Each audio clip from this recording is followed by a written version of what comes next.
केम छो?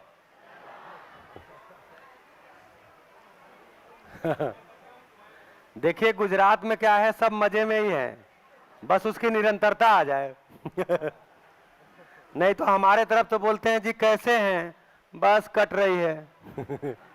तो पहले कट रही से उनको बाहर निकालेंगे, तब वो बोलेंगे हाँ ठीक है, तब निरंतरता में लाएंगे।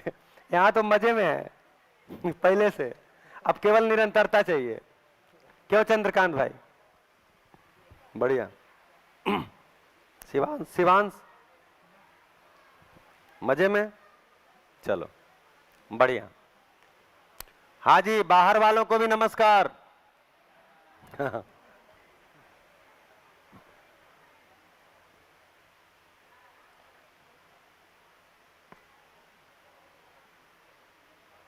नहीं तो समझ में नहीं आएगा हम कहाँ से शुरू करें।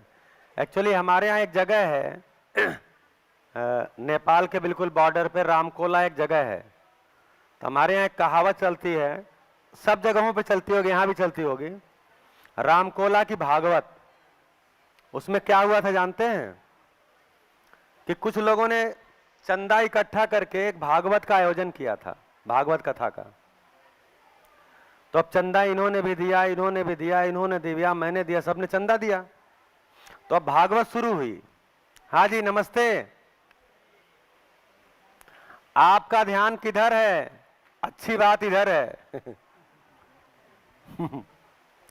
तो भागवत शुरू हो गई। अब पहले दिन भागवत में 5 लोग आए और उन्होंने भागवत को सुना। दूसरे दिन भागवत में 3 नए लोग आए। अब जो भागवत सुना रहे थे उसके आगे का सुनाना चाहे तो बोले नहीं जी शुरू से सुनाइए। बोले नहीं कथा आगे बढ़ गई है। बोले नहीं हम शुरू से सुनेंगे। बोले अरे भाई कथा आगे बढ़ गई। बोले नहीं चंदा मैं भी दिया हूं। तो फिर उन्होंने पहले दिन कैसे शुरू कर दिया। तीसरे दिन फिर 4 लोग नए आ गए, वो भी चंदा दिए थे। तो जब भागवत कथा वाले वाचक आगे बढ़े तो बोले नहीं जी शुरू से। बोले अरे भाई आगे बढ़ गया। बोले क्या हुआ आगे बढ़ गया, हमको शुरू से चाहिए। बोले अरे आगे की सुनो। नहीं नहीं मैंने भी चंदा दिया है। तो देर में आएंगे तो पता चलेगा कि अब कहेंगे नहीं लेकिन उनको लगेगा शुरू से हो। तो इसमें कुछ लोग नए भी आए होंगे, आप आई हैं, ऐसे और लोग भी नए आए होंगे। तो आप लोग कनेक्ट कर पा रहे हैं? हाँ जी, और कौन नए आए हैं आज? आज कोई और नए आए हैं? हाँ, आप कनेक्ट कर पा रहे हैं? ठीक है, आप पहले से योग्य हैं इसका मतलब। ठीक है, बढ़िया, आगे बढ़े। तो अभी चर्चा ये हो रही थी कि मेरे में क्या बदलाव होना है? केवल दृष्टि का बदलाव होना है, तुलन की दृष्टि। मानव जो वृत्ति है, वृत्ति जो मेरी है वो तुलनकारी है ही, तुलन चलता ही रहता है, उसमें चलता ही रहता, चलता ही रहता है। आप इस समय बैठे होंगे तो आप तुलन, अगर न्याय की चर्चा कर रहे हैं तो भी आप तुलन कर रहे होंगे। आपके पास पहले से न्याय की कोई परिभाषा है, यहां कोई परिभाषा आई, आप दोनों का तुलन कर ही रहे होंगे। तुलन के बिना नहीं रह सकते। मन क्या है? तो मन स्वभाव से रसज्ञ है, रस लेता है, रुचियों का, संबंधों का, लक्ष्य का रस लेता है। तो मन स्वभाव से रसज्ञ है, वृत्ति स्वभाव से तुलनवादी है, चलता ही है, उसमें चलेगा ही तुलन। मुझे अब मेरा क्या हुआ है, इस शिविर में, इस सभा में आके मेरा ध्यान गया है, बस। ऐसा नहीं है आज 8 तारीख है ना, तो ऐसा नहीं है कि 8 नवंबर के पहले आप में तुलन नहीं हो रहा था। आप में इस 8 नवंबर के पहले भी तुलन हो रहा था, आपका ध्यान नहीं जाता था। अब क्या होगा? ध्यान जाने लगेगा। मेरे में जो तुलन हो रहा है क्या वो व्यवस्था के अर्थ में है? मानव के साथ जीने में मेरा तुलन न्याय दृष्टि से हो रहा है, शेष प्रकृति के साथ जीने में मेरा तुलन धर्म की दृष्टि से हो रहा है। अगर मेरा तुलन न्याय की दृष्टि से हो रहा है, धर्म की दृष्टि से हो रहा है, तो मेरे विचार में बदलाव आता है, मेरा विचार बदलता है, मेरा सारा विचार व्यवस्था के अर्थ में हो जाता है, इसलिए मेरा आस्वादन बदलता है, मेरा आस्वादन लक्ष्य मूलक हो जाता है। इसीलिए बोले तब हमारा विचार पवित्र होता है। पवित्र का मतलब ही है दृष्टि बदल गई है, न्याय और धर्म की हो गई है, तो मेरा विचार पवित्र हो गया, उससे मेरे अंदर मनोबल आया। मन को बल बोलते हैं। इधर जो लिखेंगे बल है, वृत्ति बल, मनोबल, इधर जो लिखेंगे शक्ति है, इच्छा शक्ति, विचार शक्ति, आशा शक्ति। तो मेरा मनोबल बढ़ता है, अर्थात अब मेरा आस्वादन लक्ष्य मूलक हो जाता है। उसके कारण मेरे जो निर्णय होते हैं, मेरा जो कार्य व्यवहार होता है वो बदल जाता है, उसमें क्वालिटेटिव चेंज आ जाता है। फिर लोग बोलते ही हैं क्या बात है, कितना बढ़िया जी रहे हो। तब असली मजा आएगा, तब मजा मा बोलिए। अभी तो दुखी हैं तो भी बोल रहे हैं मजा मा। केम छो, मजा मा। मजे मा, मजा मा कि मजे मा? मजा मा। तो मजा मा बोलने के भी कई तरीके हैं। मजा मा, मजा मा, मजा मा। तो ऐसा होने से मेरा विश्वास बढ़ता है। सबसे बड़ा मेरे में परिवर्तन क्या आता है?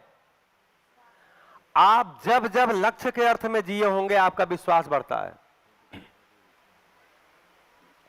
आप जब जब रुचि मूलक जिए होंगे, जब जब आप प्रिय हित लाभ में पड़े हैं, तब तब आपका विश्वास ही घटा है। आप भय में आए हैं।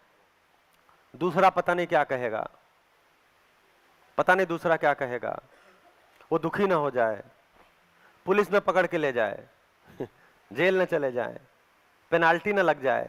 ये सब क्या है कि मैं व्यवस्था के अर्थ में न्याय धर्म दृष्टि से जी ही नहीं रहा हूं, मैं विचार ही नहीं न्याय धर्म दृष्टि से कर रहा हूं। इसलिए मेरे अंदर एक अभाव होता है, उस अभाव को भय बोलते हैं।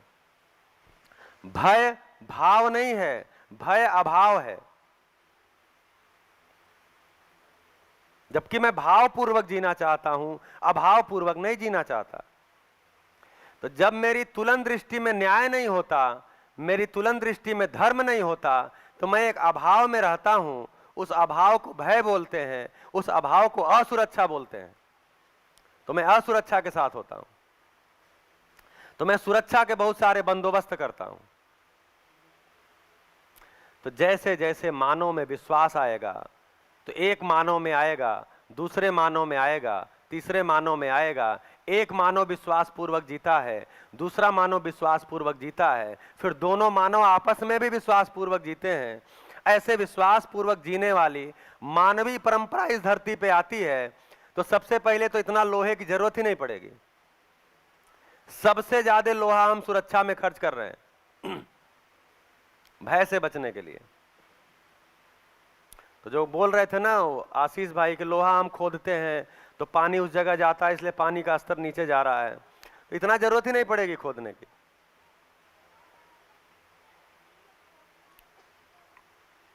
तो असुरक्षा कैसे जाएगी?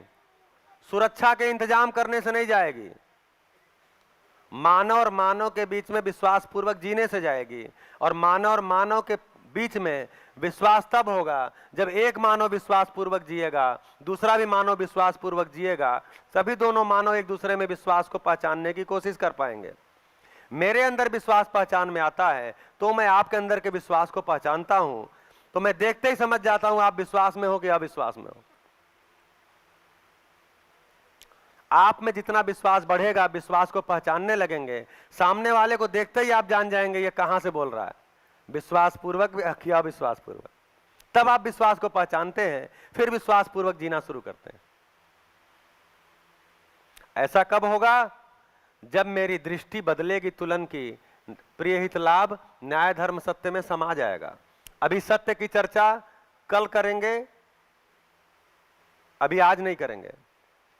हाँ, एक पूरा चैप्टर है तो इसको अभी छोड़ेंगे। छोड़ने का मतलब ये नहीं है कि आप उसके अधूरेपन के साथ रहिए, हम उसको कल करेंगे। सत्य क्या है? जैसे अभी हमने कुछ सत्य को पहचाना है कि अभी हमने अपने बारे में क्या सत्य को पहचाना है? मैं केवल शरीर नहीं हूं, मैं जीवन हूं, शरीर को चलाता हूं। जीवन और शरीर का सह अस्तित्व है, इसका मतलब सह अस्तित्व ही सत्य है। ना अकेला शरीर सत्य है, ना अकेला जीवन सत्य है। अभी मेरे लिए मतलब मैं एक मानव के लिए देखेंगे तो मानव का शरीर और मानव का जीवन दोनों सह अस्तित्व में हैं, तो मानव एक सत्य के रूप में दिखेगा। ऐसे ही धीरे धीरे सत्य को एक्सप्लोर करेंगे कि परम सत्य क्या है, अंतिम सत्य क्या है, वो जो बोल रहे थे वहां तक जाएंगे, उसको कल एक्सप्लोर करेंगे।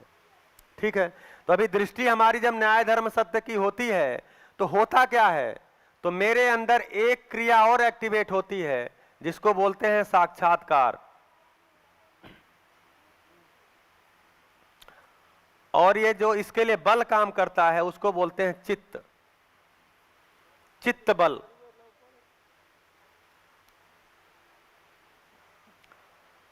तो मेरे में बल है ही, चित्त बल मेरे में है, लेकिन काम नहीं कर रहा है। क्यों नहीं कर रहा है?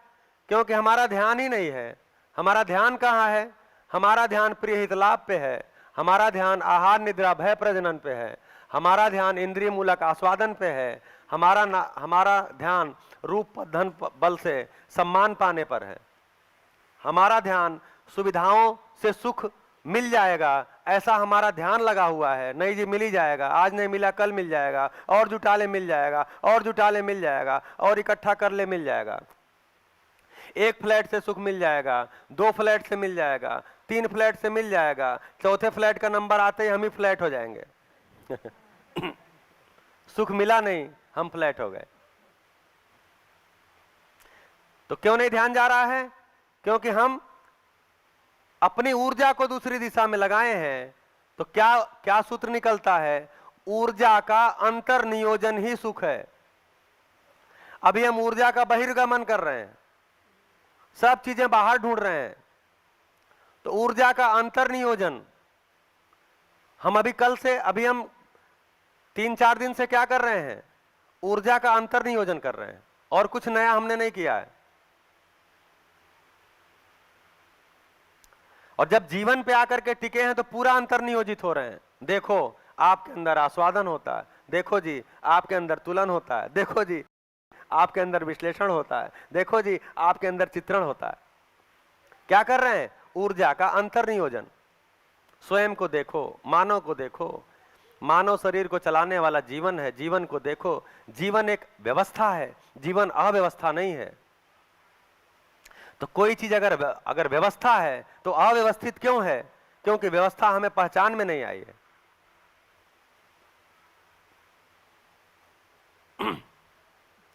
तो जैसे ही न्याय समझ में आता है, मेरी दृष्टि न्याय की होती है, मेरे में एक क्रिया शुरू होती है जिसको बोलते हैं साक्षात्कार। अब मेरे में साक्षात्कार शुरू होता है। क्या साक्षात्कार होता है? मेरे चित्रण में बहुत सारी चीजें हैं। तो साक्षात्कार एक फिल्टर का काम करता है, चित्रण को जांचते हैं। अब जो जांचना लिखा था ना वहां, अब शुरू होता है। चित्रण को जांचते हैं, क्या चीजें भ्रम है और क्या चीजें ठीक हैं, सही हैं, क्या न्याय है, क्या धर्म है। जो मेरे चित्रण में मान्यता में बहुत सारी चीजें बैठी हुई हैं, उसकी जांच पड़ताल करते हैं। तो जो न्याय होता है, जो धर्म होता है, उसका बोध होता है हमको, यानी हमें स्वीकृत होता है, स्वीकार होता है।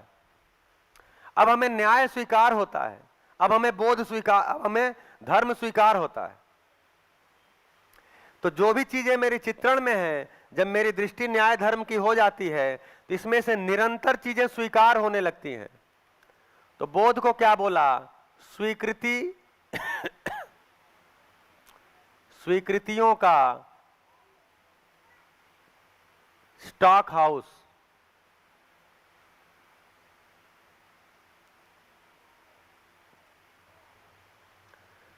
चित्रण को क्या बोला? मान्यताओं का स्टॉक हाउस।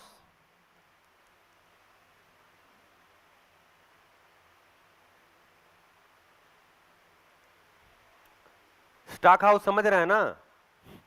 जहां स्टोर है सब चीज। तो चित्रण में क्या है, मैंने बहुत सा देखिए, पहले तो आप मानते ही हैं, मैं भी जब 4 दिन से बोल रहा हूं तो मेरी बात को भी पहले आप मानते ही हैं। वहां हमने लिखा है मानना नहीं है, लेकिन आप पहले मानते ही हैं, फिर जांचते हैं। अगर मान के छोड़ दिया है, जब यहां कहा जा रहा मानना नहीं है, इसका मतलब क्या है, मान के छोड़ना नहीं है, जानना है। अगर मान के छोड़ दिया तो मान्यता है। सुना, माना, फिर जांच रहे हैं। अब ये जांचना साक्षात्कार है। तो एक उद्घोष बनता है, माने हुए को जान लो और जाने हुए को मान लो। माने हुए को जान लो साक्षात्कार पूर्वक, और जो जान लिया है उसको मान लो। अब आपका स्टॉक हाउस बदल गया। अब आपके पास जो स्टॉक है उसमें आपका विश्वास है, वो आपकी पूंजी है। जो आपने माना था वो आपकी पूंजी नहीं थी, आप खुद ही उसमें भयभीत थे। जैसे कल भूत प्रेत की चर्चा हुआ, क्या है, हमने माना हुआ है। अब हमसे पूछ रहे भूत होता है कि नहीं होता है। जो कह रहे हैं भूत होता है, उनको भी शंका है होता है कि नहीं होता है। जो कह रहे हैं ईश्वर होता है, उनको भी शंका है होता है कि नहीं होता है। बोलते हैं जी ईश्वर से डरो, और कोई डरता, ईश्वर डरने की चीज है भाई। भूत से डरे कि ईश्वर से डरे, किससे डरे? भूत से डरे कि भगवान से डरे? हाँ जी, डरना किससे होता है? किसी से भी नहीं, अरे भूत से होता है। तो मान्यता में जो आया कि भूत से डरो, और उसी मान्यता में आया भगवान से डरो, अब भगवान भी डरने वाली चीज हो गई। तो क्या हो गया, ये मान ही लिया हमने, भगवान को जाना नहीं, ईश्वर को जाना नहीं। यहां सब जानेंगे धीरे धीरे, आप बस ऐसे ही सभा को बनाए रखिए। वो मदारी दिखाने वाले होते हैं ना, तो एक झोला किनारे रख देते हैं। आप लोग देखें मदारी कभी? तो बोलते हैं अभी इसमें से सांप निकालूंगा, उसके बाद अपना मदारी चलाते रहते हैं। फिर बोलते हैं अभी सांप निकालूंगा, फिर चलाते रहते हैं, और मदारी खत्म हो जाती, सांप नहीं निकलता। तो यहां ऐसा नहीं है। यहां जो भी बात कही जाएगी उसको हम बढ़िया से इसी सभा में एक्सप्लोर करेंगे। किसी सच्चाई तक पहुंचने का हमने व्रत लिया है पहले दिन, तो हम 7वें दिन उस सच्चाई को एक्सप्लोर करके खड़े होंगे। और हमें लगता है जिस तरह की सभा है, बहुत सारे लोग 7वें दिन ही विश्वास पूर्वक खड़े होने की स्थिति में आएंगे।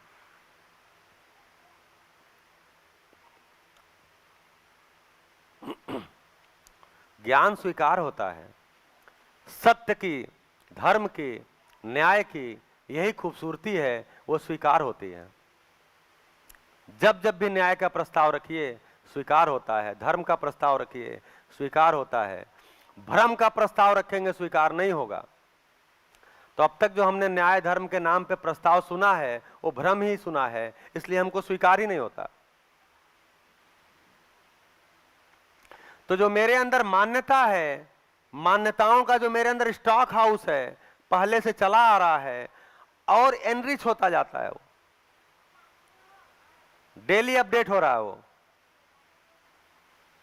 ये मान्यताएं डेली अपडेट हो रही हैं, नई नई मान्यताएं आती जा रही हैं। टीवी के माध्यम से, सीरियल के माध्यम से, समाचार चैनलों के माध्यम से, इंटरनेट के माध्यम से ये अपडेट होती जा रही हैं। अब करना क्या है, इसको जांचना है। जांचने का मतलब क्या है, साक्षात्कार करना है। मेरे अंदर साक्षात्कार शुरू हो जाए, क्या भ्रम है जिसको मैं सत्य माना हूं। सत्य माना हूं का मतलब जिसको मैं सुखी होने के प्रयास के रूप में अपने को लगाया हुआ हूं, क्या उससे सुखी होने की संभावना है? क्या उसमें सुख की निरंतरता होगी? नहीं होगी, तो कोई बात नहीं, नहीं होगी इसका मतलब वो सुविधा है। जिससे सुखी होने की संभावना नहीं है, वो वस्तु तो है, वो सुविधा है, उसको सुविधा के रूप में हम उपयोग करेंगे, उससे सुखी होने का प्रयास नहीं करेंगे। फिर किस पे प्रयास करेंगे? तो इसमें देखा जाए क्या निरंतर चीजें हैं। विश्वास है, सम्मान है, कृतज्ञता है, प्रेम है, गौरव है, ममता है, वात्सल्य है। ये सब चीजें क्या हैं? ये निरंतर वाली चीजें हैं। ये हमको स्वीकार होती हैं और इसी को स्वीकृति को बोध बोलते हैं। स्वीकार हो जाना यही है और यही है। मुझे पता चल गया, ये बोध है। तो मेरे मान्यताओं के स्टॉक हाउस छोटा होता है, स्वीकृतियों का स्टॉक हाउस बड़ा होता है। कितना बड़ा होता है? इतना बड़ा होता है कि मेरे में सारी की सारी स्वीकृतियां हो जाती हैं, अस्तित्व के संबंध में, पदार्थ के संबंध में, पेड़ पौधों के संबंध में, जीव जंतुओं के संबंध में, मानव के संबंध में, परिवार के संबंध में, समाज के संबंध में, व्यवस्था के संबंध में, अस्तित्व के संबंध में मेरे पास स्वीकृतियां ही स्वीकृतियां होती हैं। तब मैं स्वीकृति के भाव में हो जाता हूं। अब आप परिभाषा देखिए, सुख की परिभाषा क्या था? सुख की परिभाषा क्या थी? स्वीकृति के भाव में जीना ही सुख है। बिना बोध के स्वीकृति के भाव में नहीं आ सकते। ऐसा होता है तो मैं स्वीकृति के भाव में होता हूं।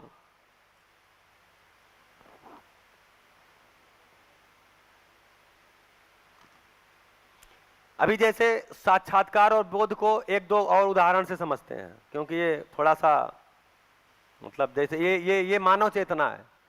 अब इसके ऊपर मानव चेतना आ रही, उसके नीचे जीव चेतना थी। तो अभी जीव चेतना में ही आपको इतना होश दिलाना पड़ रहा था, अब तो मानव चेतना शुरू हो गई है। तो थोड़ा एक दो एग्जाम्पल लेते हैं। जैसे मैंने सूत्र बोला, क्या बोला? पवित्र विचार ही मनोबल है। एक सूत्र है। तो इसमें कितने शब्द आए? एक है पवित्र, दूसरा है विचार, तीसरा है मनोबल। तो हम पवित्र को समझते हैं, फिर विचार को समझते हैं, फिर मनोबल को समझते हैं। जब इसको अलग अलग समझ रहे हैं तो यह साक्षात्कार है। जब पूरे सूत्र को एक साथ देखते हैं तो पूरा कनेक्ट है, सब बोध हो गया। तो कनेक्शन बोध है। अलग अलग चीजों को देखना साक्षात्कार है। कनेक्ट करके देख पाना बोध है। इसीलिए बोले बोध व्यवस्था का होता है। इसका और एक एग्जाम्पल, जैसे एक पेंटर यहां पे पेंट बनाना शुरू किया। ये मान लीजिए कैनवास है और इस पर उसने पेंटिंग शुरू की। तो पहले उसने एक घर बनाया, मतलब जैसे ही वो ढांचा कुछ खींचा ऐसे ऐसे करके किया, ठीक है, तो आपको लगा ये घर बना रहा है। तो आप क्या बोलेंगे? ये घर है। उसके बाद उसने यहां एक गाय बांध दिया। अच्छा, घर के साथ गाय भी है। फिर उसने एक पेड़ लगा दिया, उसके नीचे कुछ घास पत्ते बना दिया और बगल से एक नदी बना दिया। तो आपको लग रहा है ये गांव का कोई घर है। गांव का कोई घर है जिसमें गाय और बकरी भी है, रखे हुए हैं। तब तक उसने क्या किया? ऊपर पहाड़ बना दिया। अब आपको क्या लग रहा है? ये कोई पहाड़ी गांव है। आप घर को देख रहे हैं, फिर आपने गाय को देखा, फिर आपने बकरी को देखा, फिर आपने पेड़ पौधे घास को देखा, फिर आपने नदी को देखा। जैसे जैसे आप एक एक चीजों को जोड़ते जा रहे हैं, क्या हो रहा है? आपका कुछ न कुछ बदलता जा रहा है। जैसे ही देखे पहाड़ का गांव है, तब तक उसने बीच में एक सूरज बना दिया, उगता हुआ, बिल्कुल लाल कलर का। अब आप क्या बोलेंगे? अच्छा, ये पहाड़ का गांव है और सुबह हो रही है। अब आपको पूरा क्लियर हो गया। क्या बनाया है? पहाड़ का गांव है और सुबह हो रही है। अब आपको पूरा कनेक्ट हो गया। इसको बोध बोलते हैं। एक एक को समझना साक्षात्कार है। इसीलिए बोला एक एक को समझते हैं, यानी फिल्टर लगाते हैं, समझते हैं, स्वीकारते हैं, लगाते हैं, समझते हैं, स्वीकारते हैं, समझते हैं, स्वीकारते हैं, समझते हैं, स्वीकारते हैं। स्वीकारते स्वीकारते एक स्थिति आती है, अच्छा ये है, पूरा अस्तित्व ये है। पदार्थ अवस्था को समझते हैं, प्राण अवस्था को समझते हैं, जीव अवस्था को समझते हैं, ज्ञान अवस्था को समझते हैं, फिर पूरे कनेक्शन को समझते हैं। आपको अस्तित्व स्पष्ट हो जाता है। इसको बोलते हैं बोध हो गया। अब आपकी धर्म की दृष्टि रहती ही है, आप साक्षात्कार कर रहे थे तो न्याय धर्म की दृष्टि को बनाए थे, लेकिन जब आपको न्याय धर्म स्वीकार हो गया तो आपसे न्याय धर्म छूटेगा ही नहीं। आपकी दृष्टि में अब न्याय धर्म सहज हो जाएगा, क्योंकि आपको व्यवस्था की समझ हो गई है, अस्तित्व की समझ हो गई है। आपने एक एक को कनेक्शन को देख लिया है। क्या बाकी है? सब कुछ हो गया, स्वीकृति हो गया। अब मैं स्वीकृति के भाव में हूं। मैंने सारे कनेक्शन को देख लिया तो मेरे में समाधान ही समाधान है। मेरे पास सारे क्या क्यों कैसे का उत्तर है। मैं समाधान में हूं, मैं स्वीकृति के भाव में हूं, अर्थात मैं सुखी हूं, अर्थात मैं निरंतर सुखी हूं। कुछ पहुंचा? कुछ पहुंचा? आपको कुछ पहुंचा? बोध हो गया? बोध करना है। जब जीवन क्रिया शुरू किया था तो कितना भारी लग रहा था आपको? हर सभा में होता है कि जब जीवन क्रिया शुरू करते हैं सबको भारी लगता है, जबकि अभी अमानवीयता वाला शुरू किए हैं 4.5 क्रिया जो जीव चेतना वाली है, वो आपको भारी लगने लगता है। लेकिन आज देखिए धीरे धीरे धीरे आपको साक्षात्कार और बोध भी स्वीकार हो रहा है। यह है मानव की खूबसूरती। क्या चीज बदला? अब आपका ध्यान जा रहा है, इतना ही केवल हुआ है। तो शिक्षा का ना काम क्या है? केवल ध्यान दिलाना। ये अस्तित्व में व्यवस्था है, सत्य है, धर्म है, न्याय है। शिक्षा का काम है ध्यान दिला दे, होश में ला दे, होश पूर्वक जीना सिखा दे। तो बोले सतर्क जीना सिखा दे, यानी जो भी मैं जी रहा हूं उसका तर्क मेरे पास है। सतर्कता का मतलब क्या हुआ? मैं जी रहा हूं उसका तर्क मेरे पास है, तो मैं तर्क पूर्वक जी रहा हूं, अर्थात मेरे पास समाधान है तो मैं तर्क पूर्वक जी पाता हूं। नहीं तो केवल तर्क केवल दूसरों को हराने के लिए मेरे पास है। तो जब दूसरों को हराने के लिए तर्क होता है तो मैं कुछ देर तर्क में रहता हूं, उसके बाद कुतर्क में चला जाता हूं। क्यों? क्योंकि मुझे किसी भी हालत में जीतना है। अभी जो बहसबाजी होती है क्या चीज होती है? कुछ देर तर्क चलता है, उसके बाद कुतर्क आ जाता है।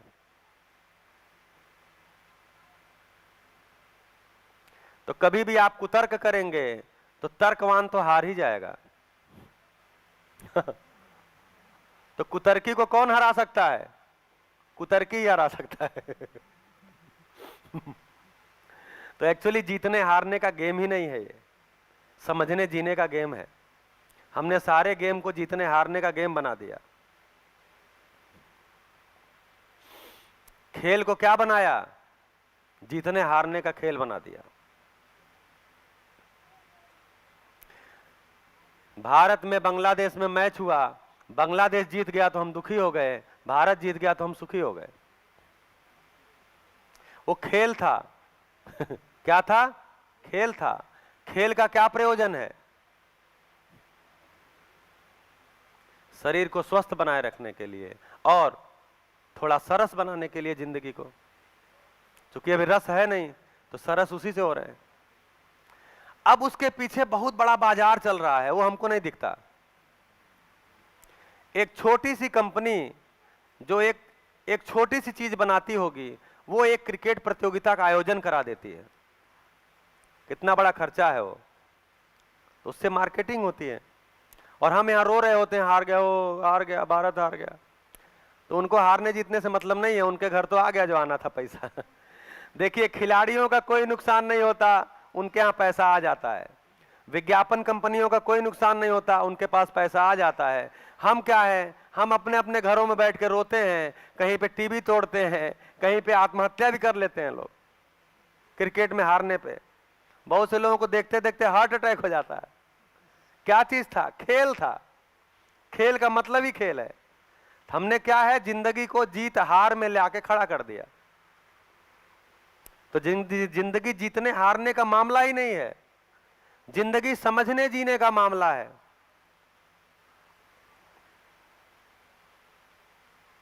तो ये पूरा शिविर क्या है? नेचुरल ब्यूटी पार्लर है। आप देखिए अपना ही चेहरा जाके शीशे में देखिएगा। पहले दिन में बताया नहीं था, ध्यान नहीं आया। आपके अपने चेहरे में ही चमक आती है। जैसे जैसे आपको सत्य से के करीब जाते हैं, जैसे जैसे न्याय पकड़ में आता है, जैसे जैसे धर्म पकड़ में आता है, आपके अपने चेहरे में बदलाव महसूस होता है। और ये नेचुरल ब्यूटी पार्लर है और फ्री ऑफ कॉस्ट है। मतलब ज्ञान का कोई पैसा नहीं है।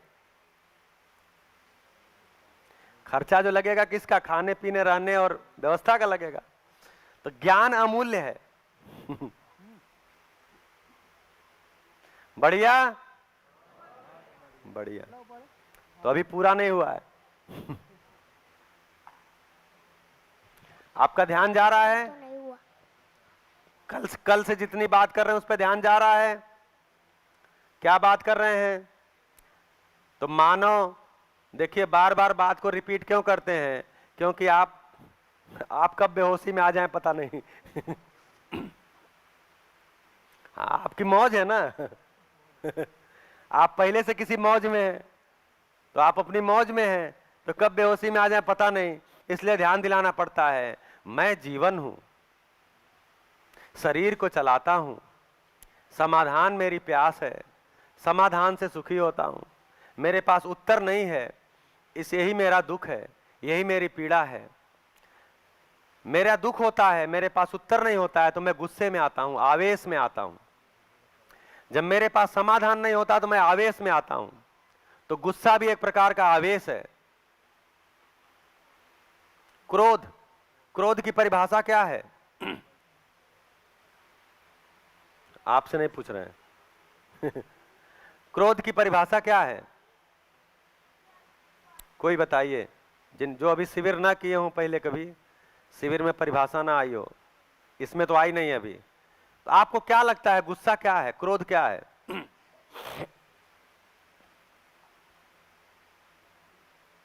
अच्छा, आप लोगों को गुस्सा नहीं आता? कभी आता है तो बताइए क्या है? हाँ जी, माइक दीजिए जी।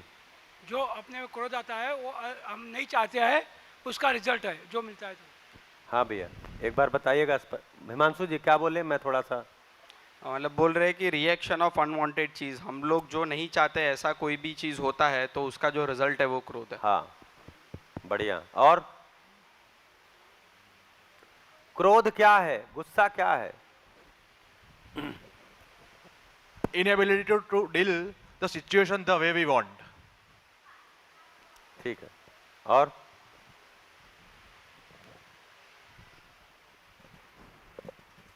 मानव के खुद के अहंकार का अस्वीकार। और अपराध को उचित ठहराना। अपने को उचित ठहराना, अपराध को उचित ठहराना। हाँ। हाँ, जो ठहराता है उसके प्रति हमें गुस्सा आता है कि हम ही ठहरा के हम ही गुस्से में आते हैं? भाव है। हाँ जी। क्रोध एक भाव है। क्रोध भाव है कि अभाव है? अभाव है। क्या चीज का अभाव है? जो नापसंद होता है वही। जी। तो अभी हम बहुत सारे नेगेटिव चीजों को भाव बता के रखे हैं। एंगर भी एक भाव है, भाव नहीं है, अभाव है।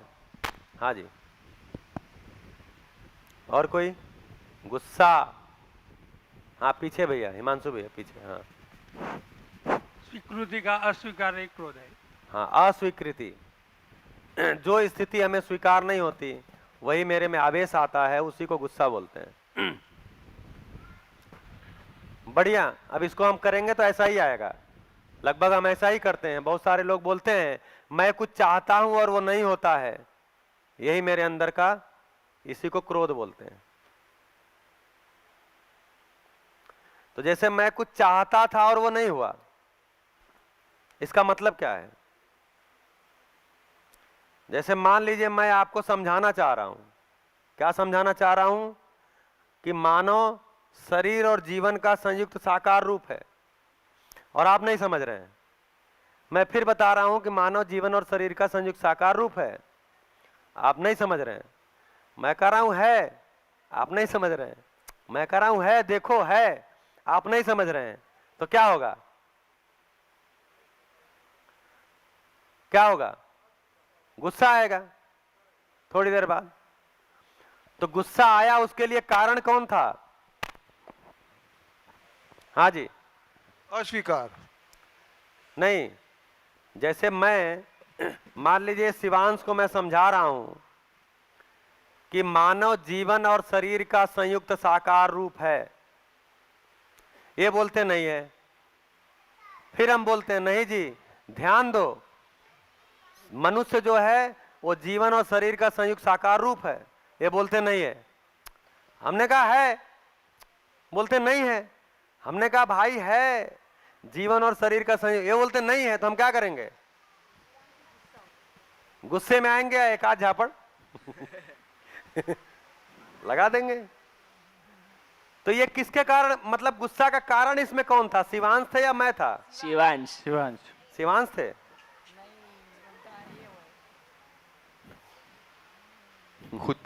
खुद पर विश्वास का अभाव। हाँ, अभी इस केस स्टडी को देखते हैं। उसमें जो मुझे गुस्सा आया, उसका कारण शिवांश थे या मैं था? मैं था।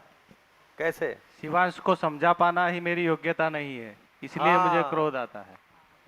मैं जबरदस्ती मनवा रहा हूं, मानो जीवन और शरीर का संयुक्त साकार रूप है, मानो। ये कहते नहीं है। हमने कहा है। अरे है भाई, किताब में लिखा है, नागराज जी बोल के गए हैं, तुम मानते क्यों नहीं हो? ये कहते नहीं मानते, नहीं है। तो हमको गुस्सा आता। तो एक्चुअली क्या था? मेरी अयोग्यता थी, मेरी अक्षमता थी।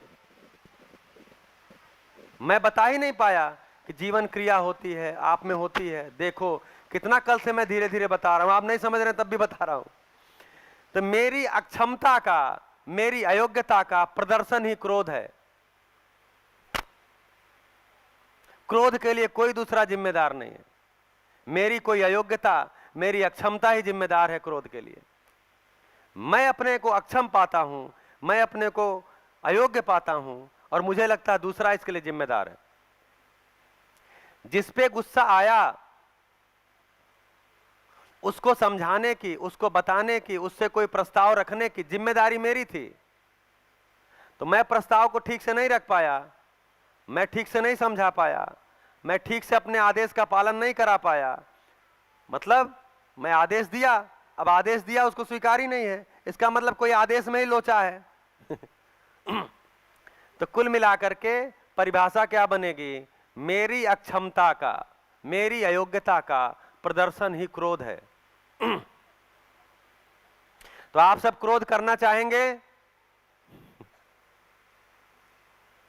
हाँ, कौन अपने को अयोग्य बताना चाहेगा?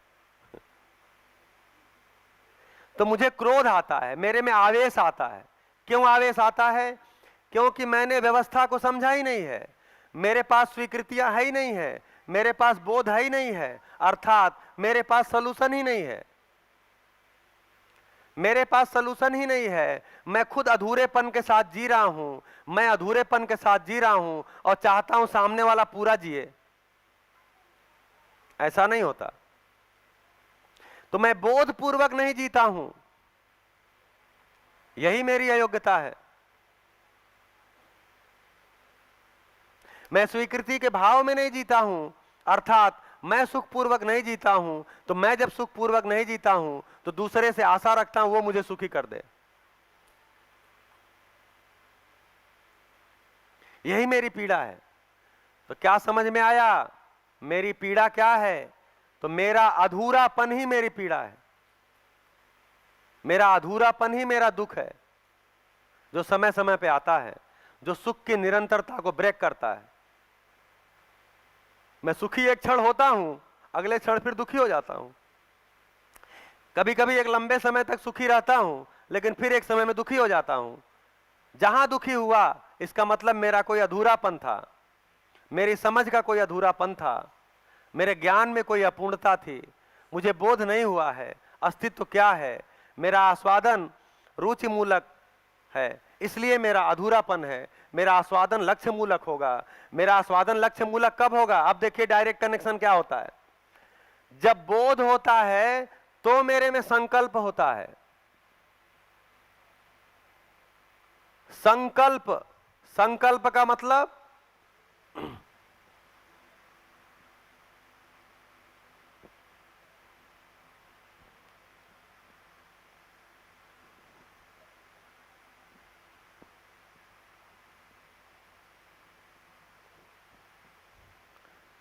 संपूर्णता के अर्थ में कल्पना। मेरे में कल्पना होती ही है। जीवन क्रिया को कहां से शुरू किया था? कल्पना से शुरू किया था। क्यों? क्योंकि मेरे में कल्पना होती ही है। ये कल्पना मेरी संपूर्णता के अर्थ में हो जाए। संपूर्णता क्या है? ये चार अवस्थाएं हैं, इनमें आपस में पूरकता है। धरती इनसे पूर्ण है।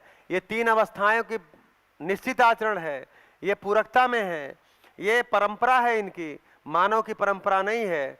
इस तरह से समाज है, परिवार है, मानव, यही डमरू है। ये देखिए इसका आकार क्या है डमरू का, यही डमरू बजना है। ये डमरू हमारी जिंदगी में बज नहीं रहा है। तो संपूर्णता के अर्थ में मेरी कल्पना हो जाती है। कैसे? बोधपूर्वक। तो बोधपूर्वक संकल्प होता है। तो मेरी जो कल्पना है अब वो संपूर्णता के अर्थ में हो जाती है, अर्थात मेरी इच्छा, विचार, आशा बदल जाती है। जो मेरी कल्पना थी उसमें गुणात्मक परिवर्तन हो जाता है। अब वो कल्पना संपूर्णता के अर्थ में हो जाती है, पूर्णता के अर्थ में हो जाती है, अर्थात मेरी इच्छा अब सही इच्छा होगी।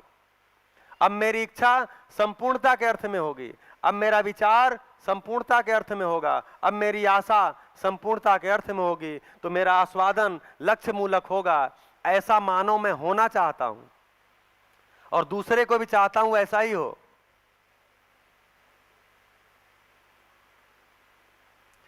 इसके लिए हमको समय लगाना पड़ेगा, समझना ही पड़ेगा। 7 दिन में समझ हो जाएगी ऐसा नहीं है।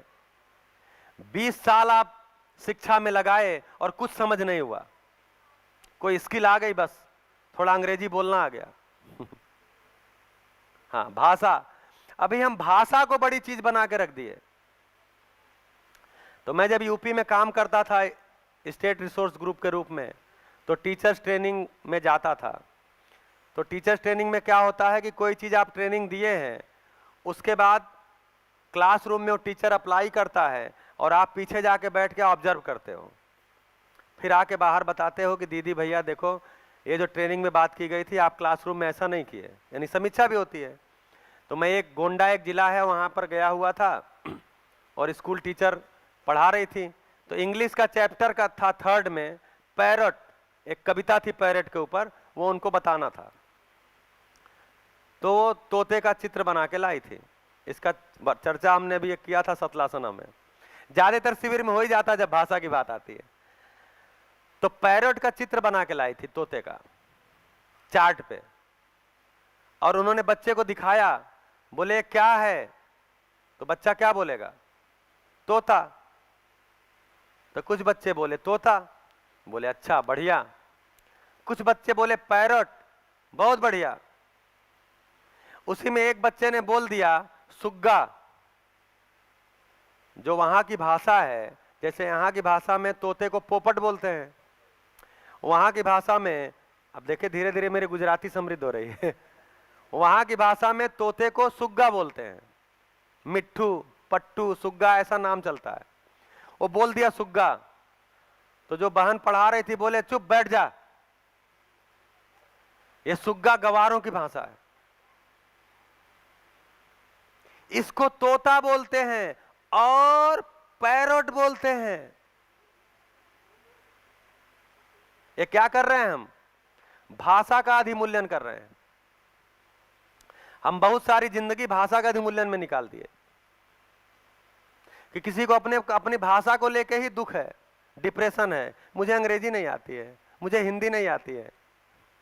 महाराष्ट्र में गया था मैं लातूर में शिविर लेने, तो वहां सभा इस बात, चूंकि सरकारी ढंग से वो शिविर था, सरकारी टीचर्स आए थे वहां के, तो सभा में थोड़ी देर बात करने के बाद लोग रजिस्ट हो गए कि आपको बताना है तो मराठी में बताइए, नहीं तो हम नहीं सुनेंगे। बाइकाट। तो हमने कहा देखिए सरकार ने हमको तो बुलाया है और हमको हिंदी आती है, अब आप जहां कहेंगे वहां मैं अंग्रेजी में बोल दूंगा, इससे ज्यादा तो आती नहीं है। लेकिन 2-3 घंटे बात हो गई थी तो कुछ लोगों को तो कनेक्ट हो गया था, ज्यादा लोगों को कनेक्ट ही हुआ था, लेकिन अंदर का रिएक्शन था। तो भाषा बाद में फिर वो लोग तैयार हो गए, फिर शिविर चला, फिर 8 दिन बाद बोलते हैं बहुत अच्छा कंटेंट था, जैसा कि आप भी 7 दिन बाद बोलने वाले हो। ठीक है, तो क्या हुआ कि जब क्लासरूम के बाद जब वो बहन आकर के बैठी तो मैंने कहा कि बहन आपने क्लास में एक अपराध किया है, बहुत बड़ा अपराध किया। बोले क्या हो गया सर, मैं तो इंग्लिश पढ़ा रही थी। हमने कहा इंग्लिश पढ़ा रही थी, लेकिन जब उस बच्चे ने सुग्गा बोला तो आपने कहा यह गवारों की भाषा है। ये जो आपका स्टेटमेंट था ये आपराधिक था, क्योंकि उसके माता पिता उसको सुग्गा बोलते हैं। तो वो घर पे जाके क्या सोचा होगा, या वहीं से क्या सोचना शुरू होगा, मेरे माता पिता गंवार हैं, उसके गांव के लोग सुग्गा बोलते हैं, मेरे गांव के लोग गंवार हैं, बेवकूफ हैं। उसके अंदर ये धारणा बना रहे हैं आप, जबकि क्या था, शब्द ही था। भाई कोई वस्तु थी, उस वस्तु को समझने के लिए शब्द था, आपने शब्द को ले आके फंसा दिया। आप ऐसे बोल सकते थे, हाँ बेटा जिसको आप सुग्गा बोल रहे हो, जिसको यहाँ गांव में सुग्गा बोलते हैं, उसी को शुद्ध हिंदी में तोता बोलते हैं और अंग्रेजी में उसको पैरट बोलते हैं। मैं आपको अंग्रेजी शब्द से परिचित करा रही थी कि इसको पैरट भी बोलते हैं, अंग्रेजी में इसके लिए शब्द पैरट है। तो भाषा का महिमा मंडन नहीं हुआ, मेरे पास वैकल्पिक 3 भाषा आ गई तो भाषा समृद्ध हुई। तो मुझे 3 भाषा आ जाए, 4 भाषा आ जाए, अच्छी बात है, लेकिन भाषा के आधार पे मेरा सम्मान होने लगेगा, या कोई भाषा मुझे नहीं आ रही तो मेरा अपमान होने लगेगा। अभी हम यहां आके फंस गए। तो बोध नहीं हुआ, संकल्प नहीं हुआ। बोध के आधार पे संकल्प होता है, पूर्णता के अर्थ में मेरी कल्पना में गुणात्मक परिवर्तन होता है। ऐसा कुछ हुआ नहीं, भाषा में आके टिक गए। तो मैं पिछले 4 दिन से हिंदी में आपसे बात कर रहा हूं और आपकी बड़ी कृपा है कि आप सुन भी रहे।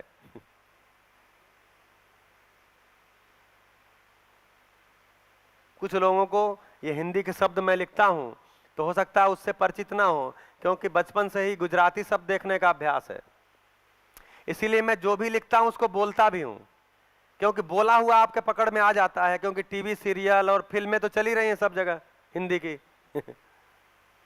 हाँ, बच्चा बोला मैं जेठालाल देखता हूं, तो वो तो चल ही रहा है।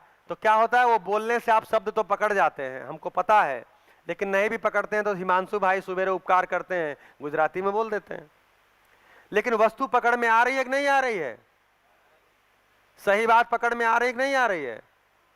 तो सही बात को पकड़ने में भाषा कभी बाधा नहीं बनती, लेकिन अगर हमारे ध्यान में सही बात है कि हमको सही बात को पकड़ना है तो भाषा बाधा नहीं बनती। मेरे में अगर पहले से ही बैठा हुआ है भाषा को लेकर के कोई अधिमूल्यन अवमूल्यन, तो मुझे सही बात जिंदगी भर पकड़ के नहीं आएगी, मैं भाषा को लेकर पकड़ के बैठा रहूंगा।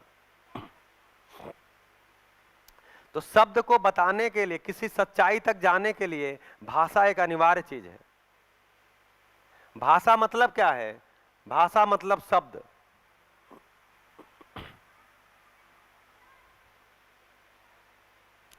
शब्द का क्या होता है, कोई अर्थ होता है, हर शब्द का कोई अर्थ होता है। अगर शब्द का अर्थ नहीं है तो हम बोलते हैं तो निरर्थक है, क्यों बोल रहे हो इसको। अर्थ यानी उसकी कोई उपयोगिता, उसका कोई महत्व, उसकी कोई वैल्यू होती है। तो शब्द की वैल्यू होती है, उसको अर्थ बोलते हैं। अर्थ मतलब मीनिंग नहीं होता, मीनिंग का मतलब ये महत्व, उपयोगिता, उपादेयता, वैल्यू। अर्थ तक आकर के भी चीज कंप्लीट नहीं होती। इस अर्थ से जुड़ी हुई कोई वस्तु होती है, कोई वास्तविकता होती है। पहुंचना हमको वास्तविकता तक है। हम शब्द शब्द खेल रहे हैं, तोता है तो पैरट है, तो सुग्गा है, तो पट्टू है, तो पोपट है, कुछ पकड़ में नहीं आ रहा। जैसे पानी एक शब्द है, इसकी उपयोगिता क्या है, अर्थ क्या है, प्यास बुझाती है।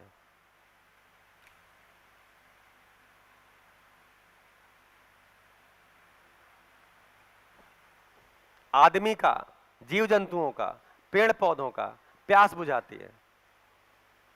ये इसका अर्थ है, इसकी उपयोगिता है। अभी हम पानी पानी शब्द खेलते रहे, पानी, वाटर, जल, नीर, ये वो करते रहे, अर्थ गायब हो रहा है इसका। अब तो पानी को देख करके हमको लगता है पता नहीं इसको पिए कि ना पिए, प्यास लगी है फिर भी डर लगता है पीने में। क्यों? पानी पे हमको शंका हो गया पीने लायक है कि नहीं है।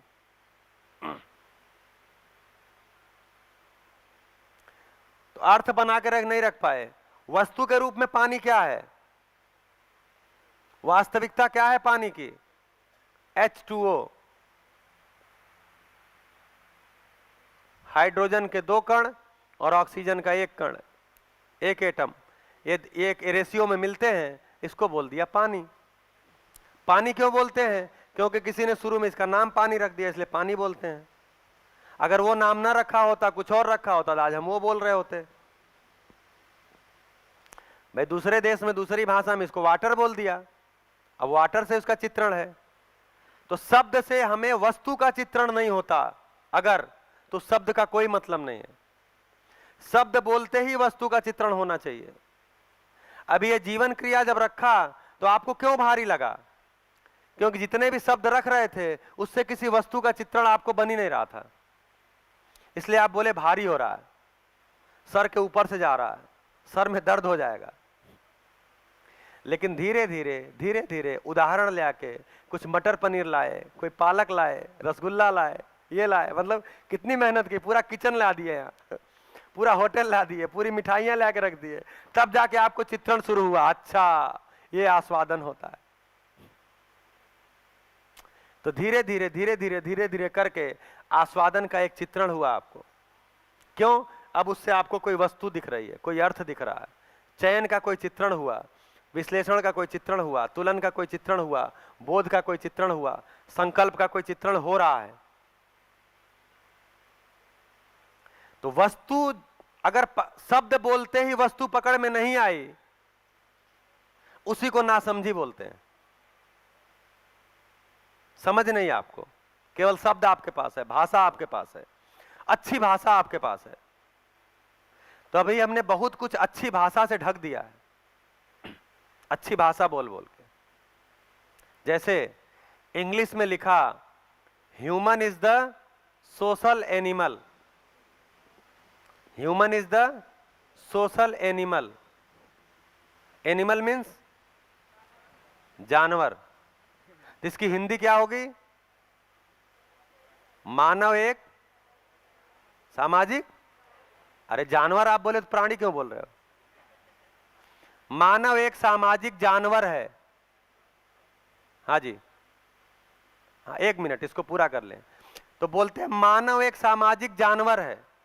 ऐसा नहीं बोला, जब मानव की बात आई तो एक अलग शब्द लेके आए, प्राणी। मानव एक सामाजिक प्राणी है, जानवर कहलाने में ठीक नहीं लग रहा है। तो हम अभी बहुत सारे अच्छे शब्द ले आके अच्छा बनने की कोशिश कर रहे हैं। हाँ जी, वहां माइक दीजिए भैया को। अच्छे शब्द ले आके, अच्छी भाषाएं ले आके हम ढकने की कोशिश कर रहे हैं, जबकि ज्ञान के अर्थ में कुछ भी पास में नहीं है। अर्थात जो भी शब्द है उसका निश्चित वस्तु मेरे पास नहीं है। निश्चित वस्तु, वस्तु की ही निश्चितता होती है।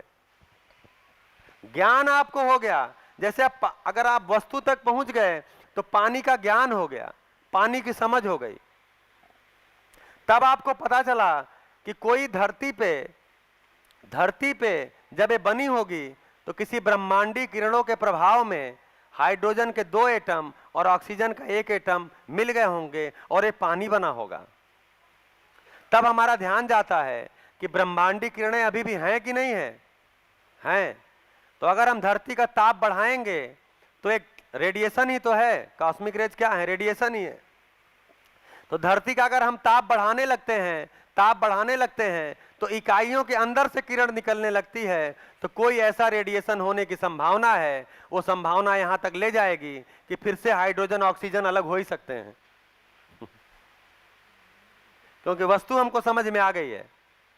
कि हाइड्रोजन और ऑक्सीजन के मिलने से बना है और किसी ब्रह्मांडी किरणों के प्रभाव में ही बना है, और वो ब्रह्मांडी किरणें अगर ऐसे ही टेम्परेचर बढ़ता रहा, ऐसे ही असंतुलन बनता रहा तो कोई न कोई रेडिएशन ऐसा हो सकता है जो उस समय अव्यवस्था में था, जिसके कारण धीरे से व्यवस्था आई, फिर अलग हो ही सकता है।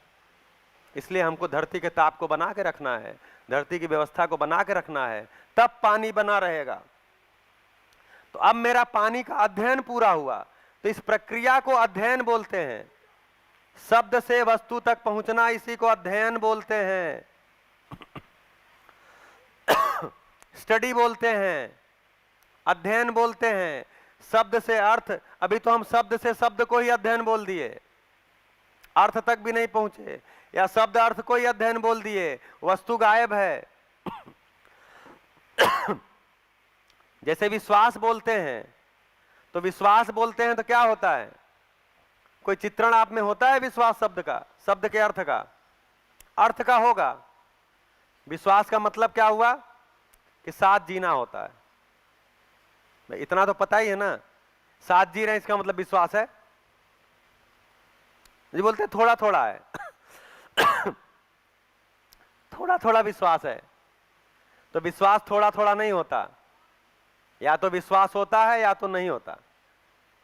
थोड़ा थोड़ा का मतलब आपको अविश्वास ही है, विश्वास ही नहीं है। विश्वास थोड़ा थोड़ा है, इसका मतलब अविश्वास ही है।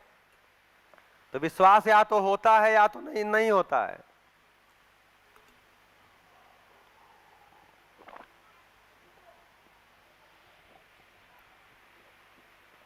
तो विश्वास एक शब्द है, इसका अर्थ क्या है? कि विश्वास पूर्वक ही दो मानव साथ में जी सकते हैं, यह इसका अर्थ है। वस्तु के रूप में विश्वास को ढूंढने जाएंगे तो क्या है?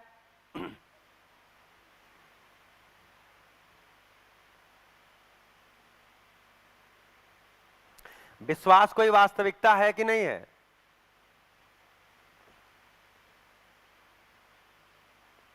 है कि नहीं है? आपको चाहिए कि नहीं चाहिए विश्वास?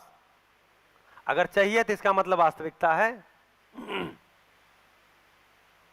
तो क्या है वो वास्तविकता? वस्तु रूप में विश्वास क्या है?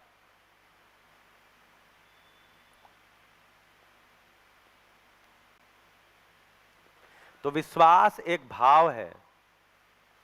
क्या भाव? स्वीकृति का भाव है। क्या स्वीकृति का भाव है? कि मैं आपके आशय के प्रति स्वीकृति लिया हूं, आपके इंटेंशन के प्रति मैं आश्वस्त हूं। अभी और विश्वास की चर्चा करेंगे, क्योंकि बीच बीच में आता है तो थोड़ा थोड़ा खोलना भी पड़ता है। दो लोग कब साथ में जीते हैं?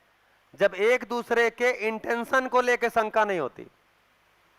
अगर इंटेंशन को लेकर शंका है, इसका मतलब विश्वास नहीं है। तो क्या चीज की स्वीकृति है? इंटेंशन को लेके, आपके आशय को लेके स्वीकृति का भाव है।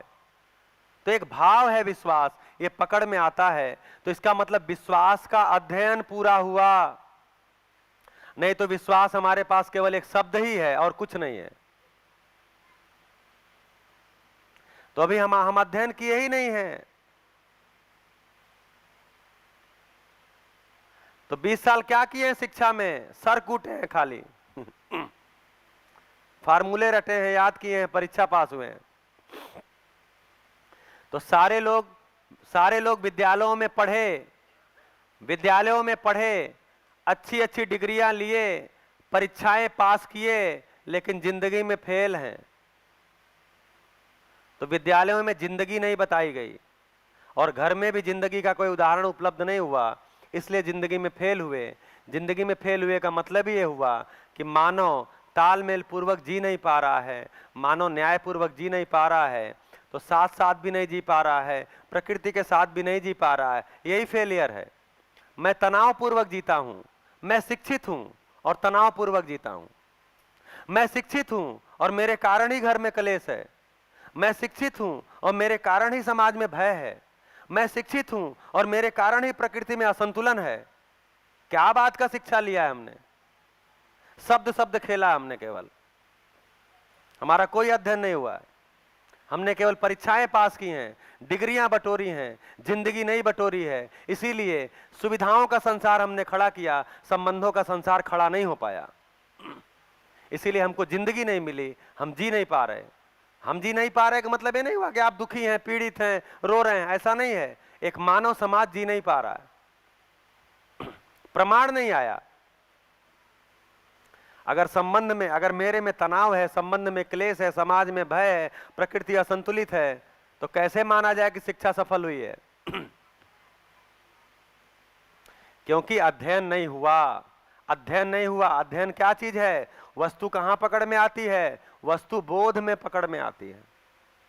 वस्तु स्वीकार होती है, वास्तविकता स्वीकार होती है। साक्षात्कार हो ही नहीं रहा है तो बोध कहां से होगा? मैं तो सुविधा में हूं, सुविधा में हूं, सुविधा में हूं। ठीक है, सुविधा में रहा जाए, लेकिन सुविधा की जरूरत चित्रण से आगे है ही नहीं। कुछ स्किल हैं, वो स्किल सीख जाएंगे, सुविधा मिल जाएगी।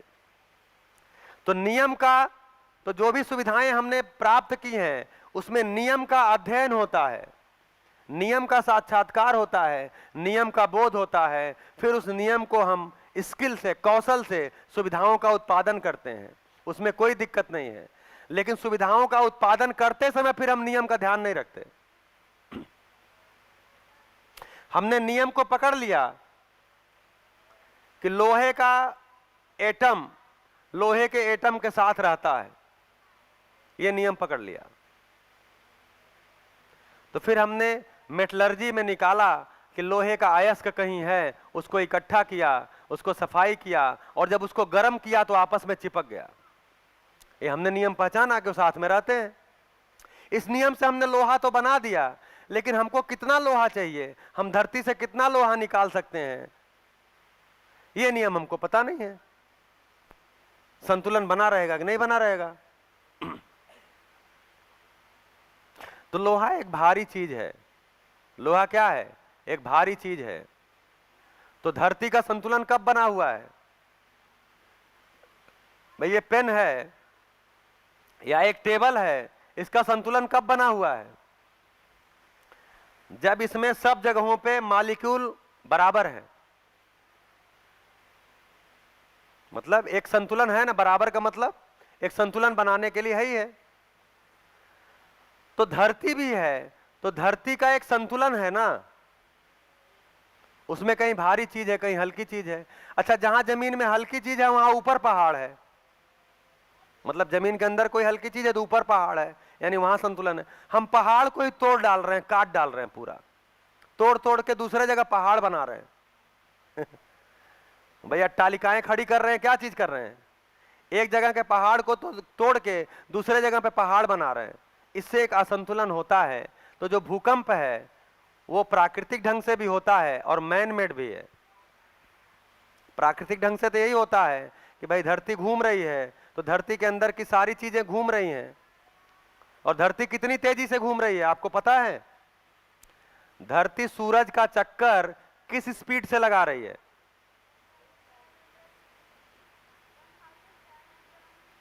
हाँ, ये तो अपनी धुरी पे घूम रही है, लेकिन सूरज का चक्कर कितनी स्पीड से लगा रही है आपको पता है? उतनी तेज तो आज तक हम जहाज नहीं बना पाए। 1,00,000 किलोमीटर पर आवर। तो हम ऐसी जहाज पे बैठे हुए हैं जो जहाज 1,00,000 किलोमीटर पर आवर की स्पीड से लगातार चल ही रही है, रुकी नहीं रही है, और अपनी धुरी पे भी चल रही है। तो धरती घूम रही है, अपने अक्ष पे भी घूम रही है, सूर्य के चारों तरफ भी घूम रही है, तो उसके अंदर की भी चीजें घूम ही रही हैं। भाई हम गिलास को घुमाएंगे तो उसके अंदर का पानी भी घूमेगा, तो उसके अंदर की सारी चीजें घूम रही हैं। उसी घूमने में कभी टकराहट हो जाती है, कुछ प्लेटें टूट जाती हैं, कुछ टकरा जाती हैं, उससे धरती थोड़ी सी हिल जाती है। और क्या होता है? लोग बोलते नहीं जी भूकंप बहुत विनाशकारी आया, लोग मर गए। तो लोग भूकंप से मरे कि अपनी बनाई हुई बिल्डिंगों में दब के मरे?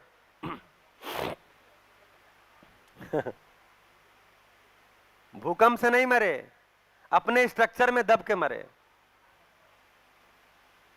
हमने ऐसी बिल्डिंगें बना दी। खैर अब तो हम भूकंप रोधी बिल्डिंगें भी बना रहे हैं।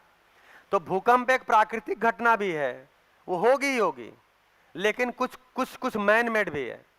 हम जिस तरह से धरती को असंतुलित कर रहे हैं, कहीं भारी है उसको हल्का बना दिए, कहीं हल्का था वहां भारी बना दिए, इसके कारण भी कंपन होने की संभावना है। तो हम क्या किए, नियम को, लोहे के होने के नियम को पहचाने, लेकिन लोहे के बने रहने के नियम को नहीं पहचाने। क्यों? क्योंकि हमारे चित्रण में बैठ गया सुविधा बराबर सुख। हमको पता ही नहीं लोहा कितना चाहिए। तो मानव को जितना लोहा चाहिए उतना धरती पे पर्याप्त है। मानव को जितना पानी चाहिए उससे बहुत ज्यादा पानी है। मानव को जितना हवा चाहिए उससे बहुत ज्यादा हवा है। मानव को जितना खाना चाहिए उससे बहुत ज्यादा खाना है। खाने का असंतुलन नहीं है। असंतुलन किस चीज का है? कोई खा खा के मर रहा है, बीमार हो रहा है, कोई बिना खा के बीमार हो रहा है। तो खाने का असंतुलन नहीं है। खाना है, माने खाना कम नहीं है, खाना है।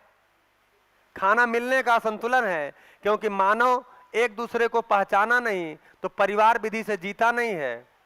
परिवार मतलब अपने किसी पारिवारिक संबंध को, खूनी संबंध को ही परिवार मानता है। मानव ने मानव को परिवार का सदस्य नहीं माना है, इसलिए खाने का संकट है। नहीं तो धरती पे खाना कम नहीं है। तो खाना कम नहीं है, पानी कम नहीं है, लोहा कम नहीं है, हवा कम नहीं है, कोई चीज कम नहीं है, पर्याप्त है। लेकिन हमको लगता है कम न हो जाए, कम न हो जाए, कम न पड़ जाए, कम न पड़ जाए। हम इकट्ठा करते हैं, संग्रह करते हैं। कितना संग्रह करते हैं? शोषण करके भी करते हैं, जुटा के रख लेते हैं। तो ये भय है। तो मेरे अंदर असुरक्षा का भाव है, अर्थात मेरे में एक अभाव है, उसको भय बोलते हैं। तो हम क्या भय में जीते हैं? तो तीन चीजें हैं। हम भूतकाल की पीड़ा, भूतकाल की पीड़ा, भविष्य की चिंता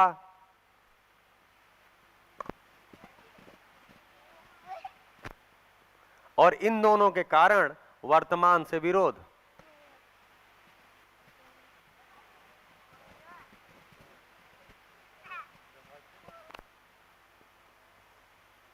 ये मेरे में हर क्षण बना हुआ है। जिस समय भी हम कल्पना में होते हैं, हम किसी भूतकाल की पीड़ा के साथ होते हैं या भविष्य के किसी चिंता के साथ होते हैं, इसके कारण वर्तमान हमें स्वीकार ही नहीं होता। हम वर्तमान में विरोध के साथ होते हैं। अब कैसे जिंदगी होगी जब आदमी ऐसा है कि या तो भूतकाल की पीड़ा के साथ है या तो भविष्य की चिंता के साथ है और वर्तमान उसको स्वीकार ही नहीं होता? कैसे जिएगा? वर्तमान से विरोध बना हुआ, जबकि अस्तित्व नित्य वर्तमान है।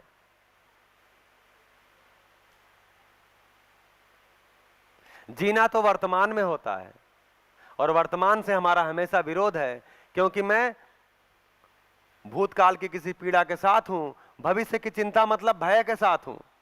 इसके कारण मेरा वर्तमान में विरोध बना हुआ है। तो जब समझ में आता है अस्तित्व नित्य वर्तमान है, सुविधाओं की कोई कमी नहीं है, मानव की नासमझी से सुविधाओं की कमी हमको दिखती है, एक्चुअल में कमी नहीं है, तो मुझे भविष्य की चिंता नहीं होती। मेरे पास भविष्य की योजना होती है कि मानव समझदार हो जाए, मेरी अगली पीढ़ी समझदार हो जाए। मुझे भूतकाल की पीड़ा नहीं होती, मैं भूतकाल की समीक्षा कर पाता हूं कि भूतकाल में ये गड़बड़ियां हुई हैं, चलो कोई बात नहीं, आगे ये ठीक हो जाएगा।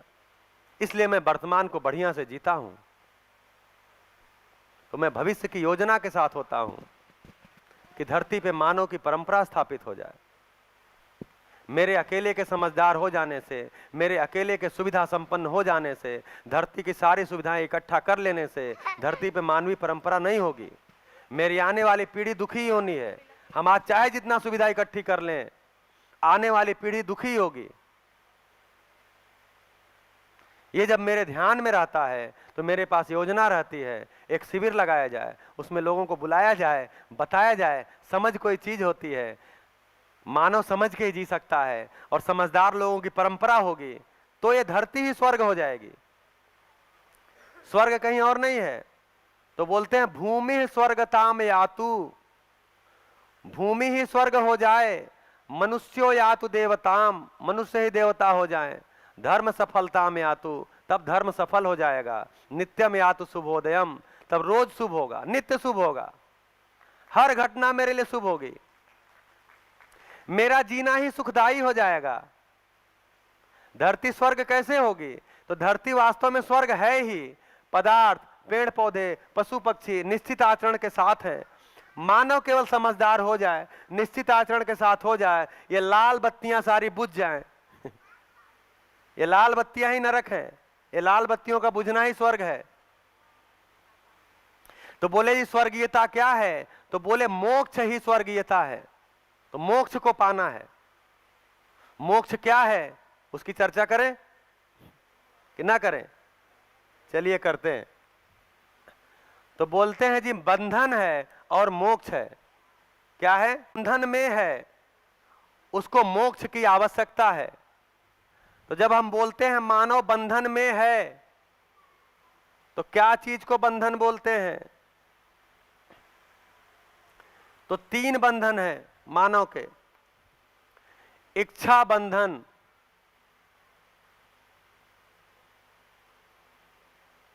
ये पेन डिम पड़ गया है, कुछ थोड़ा काला पेन एक और लाइएगा। इच्छा बंधन, विचार बंधन और आशा बंधन, ये 3 बंधन है हमारे। जब मेरी इच्छा व्यवस्था के अर्थ में नहीं होती, अर्थात न्याय दृष्टि के मतलब मेरी दृष्टि में न्याय नहीं होता और मैंने बहुत सारी चीजें मान के रखी हैं और मैं उसको ही श्रेष्ठ मान लिया हूं। मैंने जो आज तक माना है उसको ही मैंने श्रेष्ठ मान लिया है कि सुविधा ही सुख है, कार वाले ही सुखी होते हैं, बड़ी कार वाले तो और सुखी होते हैं, उससे बड़ी कार वाले और सुखी होते हैं, बड़े घर वाले और सुखी होते हैं, जहाजों में उड़ने वाले सुखी होते हैं, खूब सारा पैसे वाले सुखी होते हैं। जो मुकेश अंबानी के घर में पैदा होंगे वही सुखी होंगे। तो हम अपने जन्म को ही लेके हीन भावना में आ गया। तो उस खानदान वाले सुखी होते हैं, इस जाति वाले सुखी होते हैं, इस देश में रहने वाले सुखी होते हैं। ये सब क्या है? मैंने मान लिया है, मेरी मान्यता में है, अर्थात मेरे चित्रण में है, यही मेरा इच्छा बंधन है। अब वैसा मैं होना चाहता हूं, तो मैंने अपनी इच्छाओं को जो मान लिया है उसी को श्रेष्ठ मान लेता हूं बिना जाने। इसको इच्छा बंधन बोलते हैं। सही का पता नहीं है और हमने अपनी इच्छाओं को श्रेष्ठ मान लिया, यह इच्छा बंधन है। सही का पता नहीं है और मैंने अपने विचारों को श्रेष्ठ मान लिया है। मेरे विचार में है क्या? तुलन दृष्टि प्रिय हित लाभ की है। मुझे जो प्रिय है वही श्रेष्ठ है, मेरे हित के लिए जो है वही श्रेष्ठ है, जो मुझे लाभ दिलाए वही श्रेष्ठ है। इस तुलन के साथ मेरा जो विचार है उससे मैं बंध गया हूं, मैंने उसको श्रेष्ठ मान लिया है, यही विचार बंधन है। ऐसे इच्छा विचार को लेकर के जब मैं जीता हूं तो मेरा आस्वादन रुचि मूलक होता है। मैं संबंध को भी दरकिनार करता, मैं रुचि मूलक आस्वादन के साथ जीता हूं और वैसा ही मैं निर्णय लेता हूं, वैसा ही मेरा कार्य व्यवहार होता है और मैंने उसको श्रेष्ठ मान लिया। विचार बंधन। तो जो मैं विचार करता हूं, जो मैं तर्क लगाता हूं, तो मैं अपने तर्कों को श्रेष्ठ मान लेता हूं। मेरे में कुछ तर्क आ गए हैं और उन तर्क को मैं श्रेष्ठ मान लिया हूं। सही है कि नहीं है वो हमको ही पता नहीं है, लेकिन मैंने मान लिया है वो श्रेष्ठ है, क्योंकि दृष्टि मेरी प्रिय हित लाभ की है। उसके आधार पर मैंने कुछ तर्क बना लिए हैं। जैसे मैं तर्क पूर्वक सिद्ध करूंगा कि पेन है, आप तर्क पूर्वक सिद्ध कर देंगे नहीं ये हवाई जहाज है। कर सकते हैं, आसान है करना। तो आप अपने तर्क के साथ हैं और उन तर्कों को आपने श्रेष्ठ मान लिया। इसी को बोलते हैं विचार बंधन। ऐसे ही मैं अपने आस्वादन, अपने चयन को श्रेष्ठ मान लिया हूं। इसके आधार पे मैंने अपने कार्य व्यवहार को श्रेष्ठ मान लिया है। जी दुनिया में सबसे अच्छा कार्य व्यवहार मेरा ही है और तुमको सीखने की जरूरत है, मैं तो ठीक ही हूं। तो मैं अपने कार्य व्यवहार को, मैं अपने चयन को श्रेष्ठ। 3 बंधन है, इन 3 बंधन से मुक्त होना ही मोक्ष है। ये मोक्ष कैसे मिलेगा? जब मेरी तुलन की दृष्टि बदलेगी, न्याय दृष्टि होगी, धर्म दृष्टि होगी, अर्थात मेरे अंदर साक्षात्कार शुरू हो जाएगा, मेरे में बोध होगा, मेरे अंदर व्यवस्था का बोध होगा, मेरे में न्याय स्थापित होगा, स्थापित है ही है। मैं न्यायपूर्वक जीने लगूंगा, मानव और मानव के बीच संतुलन होगा, मेरे और प्रकृति के बीच में संतुलन होगा। ऐसी स्थिति में मेरी इच्छा, सही इच्छा ही मेरी इच्छा होगी, सही विचार, अस्तित्व सहज विचार ही मेरे विचार होंगे, अस्तित्व सहज आशा ही मेरी आशा होगी। फिर वो बंधन नहीं होगा, वो व्यवस्था होगी, वो व्यवस्था होगी। तो मोक्ष मरने के बाद नहीं होता है, मोक्ष पूर्वक ही जीते बनता है। मोक्ष पूर्वक ही जीते बनता है, मोक्ष पूर्वक ही जिंदगी नरक है। अगर मोक्ष नहीं है तो जिंदगी नरक है। सुख पूर्वक ही जीते बनता है, अर्थात मोक्ष पूर्वक ही जीते बनता है। इन बंधन से मुक्त होना, तो यही बंधन काटना, बोलते ना बंधन काटो, यही बंधन काटना है कि मेरी इच्छा में जो है, मेरे विचार में जो है, मेरी आशा में जो है, उसको मैं बिना समझे, बिना जाने श्रेष्ठ मान के बैठ गया हूं और उसके लिए मैं कुछ भी करने को तैयार हूं, आदमी को मारने को भी तैयार हूं। आतंकवाद इसका उदाहरण है। किसी विचार को किसी ने श्रेष्ठ मान लिया है और उस विचार के लिए लोगों का कत्ल भी करने को तैयार है। ये क्या है? ये बंधन ही है।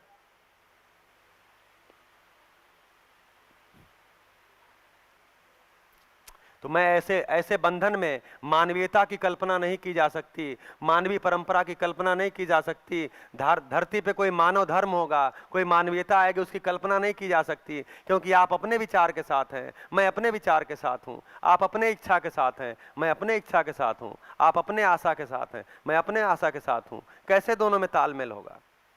नहीं होगा। लेकिन जब सही का पता चलता है, मैं बोधपूर्वक जीता हूं, तो सही इच्छा ही मेरी भी होती, आपकी भी होती है। सही विचार मेरा भी होता, आपका भी होता है। सही आशा मेरी भी होती, आपकी भी होती है। और ये शिक्षा विधि से आएगी।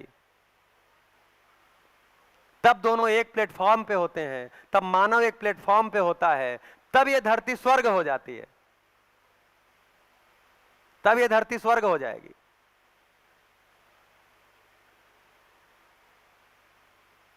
और इसके लिए शिक्षा विधि एकमात्र विधि है, और कोई विधि नहीं है।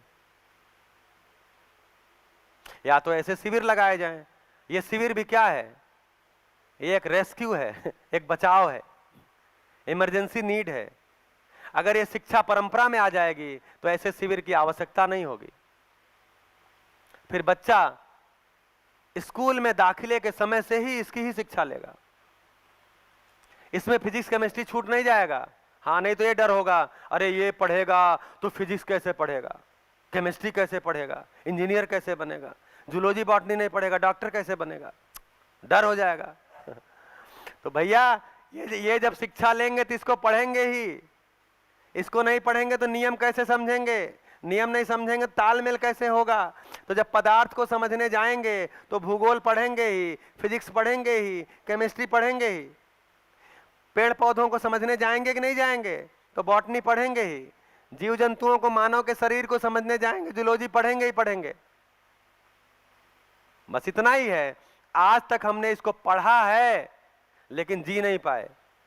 इसके साथ ही अगर ऐड हो गया ये वाला ज्ञान, ये वाली समझ ऐड हो गई, और बहुत ज्यादा ऐड होने की आवश्यकता नहीं है। 2 ही काम करना है शिक्षा में।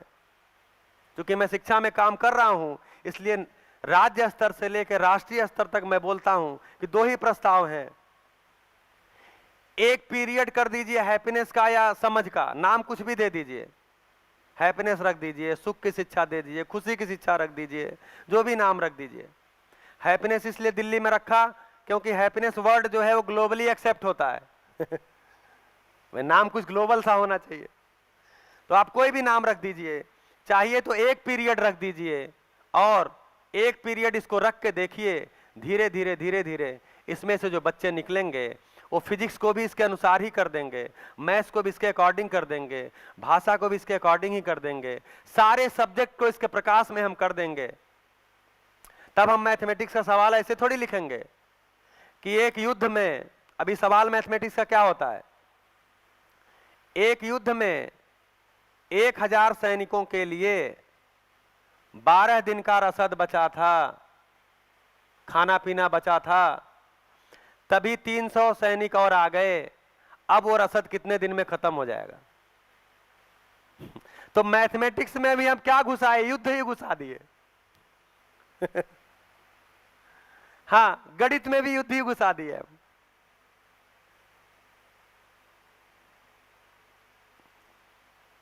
तब सवाल बदल जाएंगे। हमने वर्णमाला बनाई है, मतलब जीवन विद्या ये परिवार पूरा मिलके एक हिंदी की वर्णमाला बनाए हैं। उस पूरी वर्णमाला को संबंध से जोड़ा है। अम्मा वाला अ, हाँ बच्चा तो अम्मा को देखता है ना, माँ को देखता है बचपन से। हम बोलते हैं उसको अनार वाला अ। अच्छा, अनार वाला अ भी नहीं बताते, क्या बताते हैं, अ से अनार। तो पहले अ कि पहले अनार?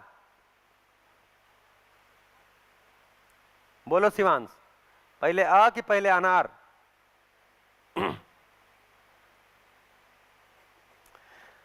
तो हम अ शब्द से परिचय करा रहे हैं बच्चे का। तो अनार अगर देखा है, हालांकि देखा नहीं है, अमरूद देखा है, तो हम बोलते हैं देखो अमरूद है। अमरूद जानते हो? हाँ जी जानते हैं। अमरूद, अमरूद, अमरूद का चित्र दिखाए, क्या है अमरूद? अमरूद। तो जो बोल रहे हो अमरूद, तो जो बोल रहे हो अमरूद, तो जो अ बोल रहे हो वो ये है, उसका चित्र फिर दिखाते हैं, उसका ये सिंबल है। तो एक्चुअली शब्द क्या है, अक्षर क्या है, ध्वनियां हैं वो। ये अ नहीं है, अ एक ध्वनि है, उसका ये फोटो है, चित्र है। तो हमने जो वर्णमाला बनाई, तो अभी भी जो हम पढ़ा रहे हैं वो भी उल्टा सीधा ही पढ़ा रहे हैं। तो अभी जो हमने वर्णमाला बनाई, तो अम्मा वाला अ, आदर, आदर वाला आ, इच्छा वाला ई, ईमानदारी वाला ई, बड़ी, सारा वर्णमाला हमने ऐसे बनाया। तो जब मानव मानव को शिक्षा देगा तो ये लाएगा, नहीं तो ग से गधा ही पढ़ाएगा। ग से गधा हो गया, सब गधे ही हो गए।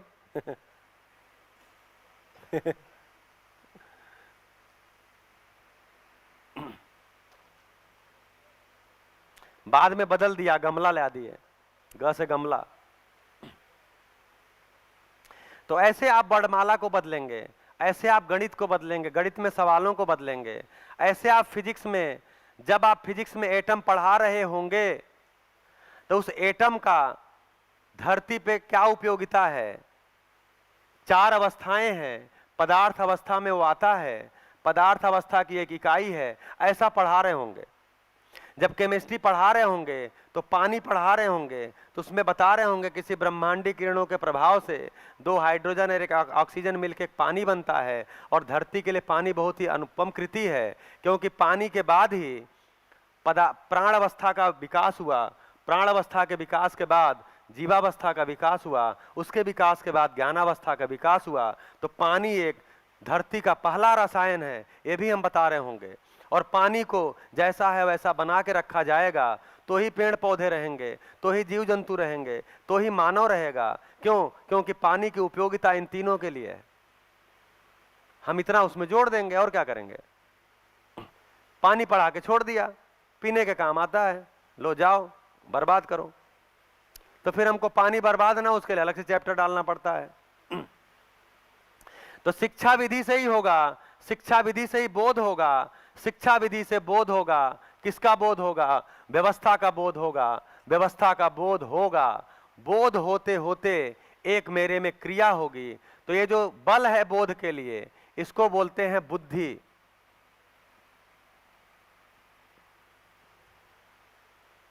बोध का जो बल है उसको बुद्धि बोलते हैं, और जो इसकी शक्ति है बोध से होगा क्या? तो बोध से अब ये बंधन हटा दे रहे हैं यहां से, क्योंकि हम बंधन की तो बात कर ही नहीं रहे हैं हम तो व्यवस्था की बात कर रहे हैं, मान्यता भी हटा देते हैं।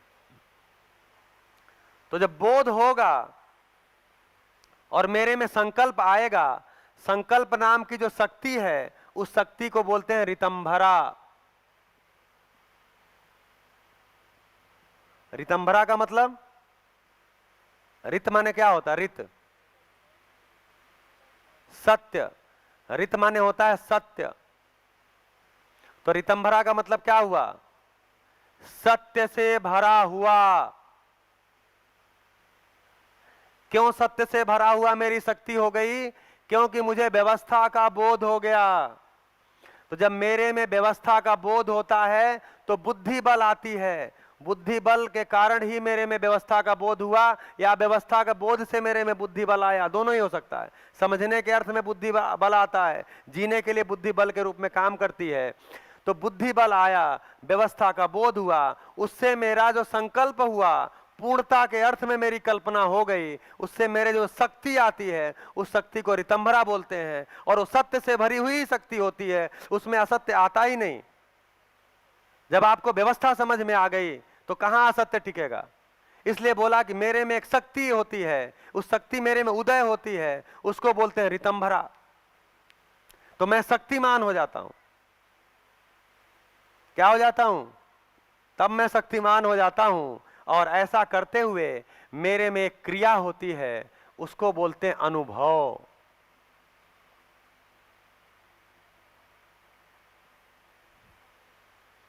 अनुक्रम से होने वाला, भाव मतलब होना, अनु माने अनुक्रम। ये जो अनुक्रम है, समझ है, ये मेरे में हो जाता है, मेरे में ही पहचान में आ जाता है। तो पूरी व्यवस्था मेरे में पहचान में आ जाती है, मैं अनुभव संपन्न हो जाता हूं। इससे जो मेरे में गति होती है उसको प्रमाण बोलते हैं, प्रामाणिकता बोलते हैं।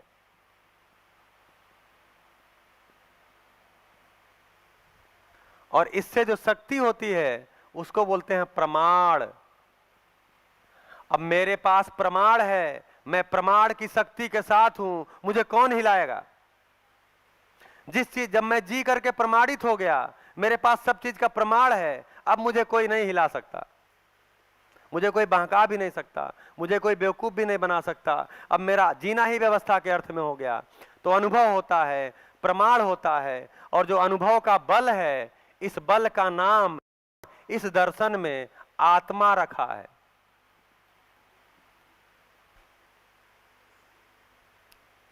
ये जो अनुभव बल है इसको बोला आत्मा।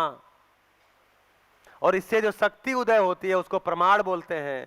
तो आत्मा में अनुभव होता है और उसका प्रमाण आता है। तो मैं समझता हूं, तो समझना आत्मा तक और जीना प्रमाण पूर्वक होता है। ये समझने का क्रम है।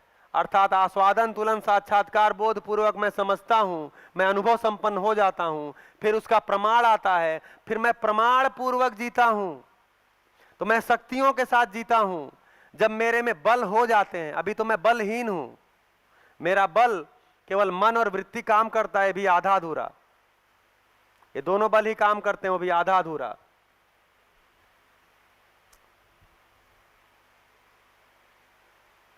अब कितनी क्रिया हो गई? 10। तो मैं 10 क्रिया संपन्न हूं, मैं जीवन हूं, मैं 10 क्रिया संपन्न हूं। भ्रमवश मैं 4.5 क्रिया में जीता हूं। क्यों? क्योंकि मुझे सूचना ही नहीं हो पाई कि मैं जीवन हूं, 10 क्रिया संपन्न हूं। मैं अपने में अपनी क्रिया को पहचानता नहीं हूं, तो मैं 4.5 क्रिया में ही जीव चेतना में जीता हूं। आहार निद्रा भय प्रजनन को अपना विषय बना के जीता हूं। रूप पद धन बल से सम्मान पाने की कोशिश करता हूं। मुझे लगता है सुविधा में सुख हो जाएगा।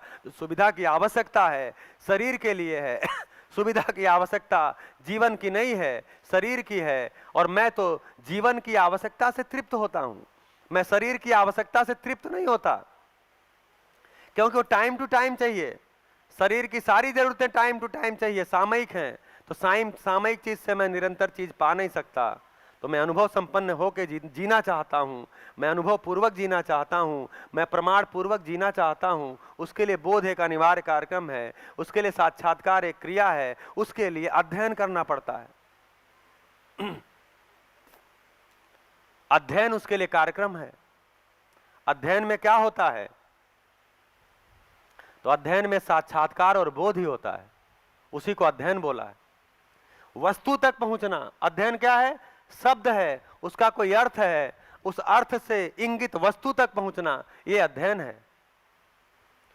उसको यहां जीवन क्रिया की भाषा में देखेंगे तो साक्षात्कार बोध ही अध्ययन है। तो मैं अध्ययन पूर्वक अनुभव को पाता हूं, अध्ययन पूर्वक मैं अनुभव संपन्न हो जाता हूं, और मैं फिर प्रमाण पूर्वक जीता हूं। और मजे की बात यह है कि मैं ऐसा चाहता हूं कि मैं प्रमाण पूर्वक जीऊं। मैं जो भी कह रहा हूं, जो भी कर रहा हूं, उसके लिए मैं स्वयं ही प्रमाण हूं। ऐसा मैं जीना चाहता हूं, तब मैं विश्वास पूर्वक जी पाता हूं, तब मैं सम्मान पूर्वक जी पाता हूं, तब मैं प्रेम पूर्वक जी पाता हूं। अन्यथा प्रेम भी सड़क छाप एक शब्द हो गया। और क्या हो गया? तो क्या होगा? झगड़े से प्रेम बढ़ता है। ऐसी ऐसी मान्यताएं ले आ दिए। नहीं जी, झगड़े से प्रेम बढ़ता है। तो जिसके घर जितना ज्यादा झगड़ा होगा, उसके घर उतना ज्यादा प्रेम होगा। तो भारत और पाकिस्तान के बीच में खूब झगड़ा है, इसका मतलब आगे चल के भारत और पाकिस्तान में खूब प्रेम होगा। नियम तो यही कहता है, जो अब तक नियम हम समझते आए हैं कि झगड़े से प्रेम बढ़ता है। तो कुछ नहीं है भैया, झगड़े से केवल झगड़ा बढ़ता है। कहां तक बढ़ता है? युद्ध तक जाता है, अशांति तक जाता है, कोर्ट कचहरी तक जाता है।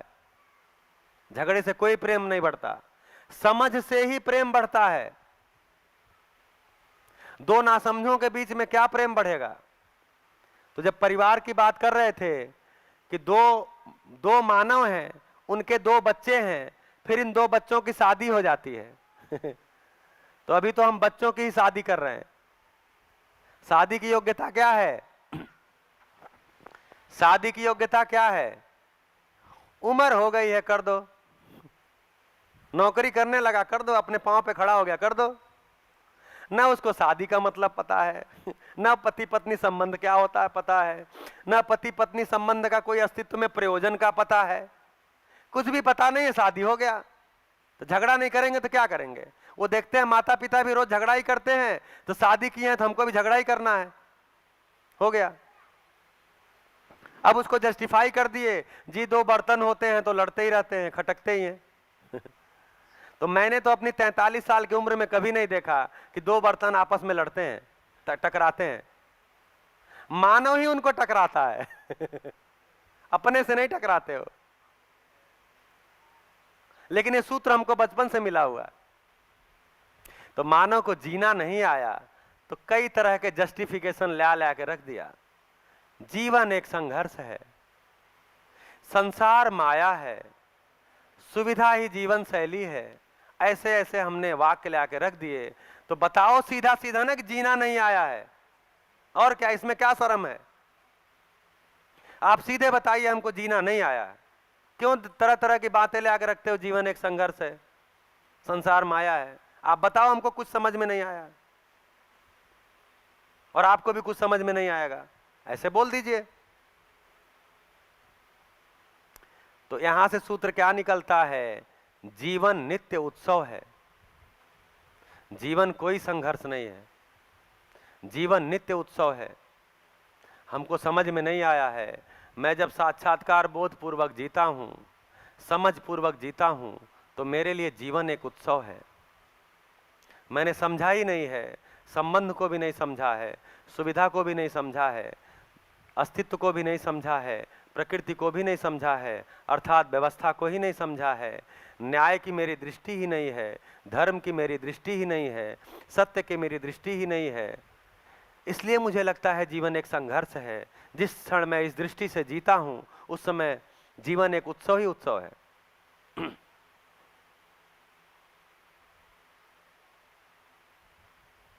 हाँ जी भैया। हो गया टाइम? किसका, जीवन का कि शरीर का? अब भैया बता रहे हैं शरीर का टाइम हो गया, छोड़ो जीवन से इनको, नहीं तो जीवन के चक्कर में पड़ जाएंगे। खाना बना उसका क्या होगा? बढ़िया, चलिए। तो जीवन समाधान संपन्न हो जाए, इसके अर्थ में शरीर को जिंदा बनाए रखना है, इसके अर्थ में भोजन करना है। तो भोजन करके आए तो इसके आगे की बात को करेंगे। बहुत बहुत धन्यवाद।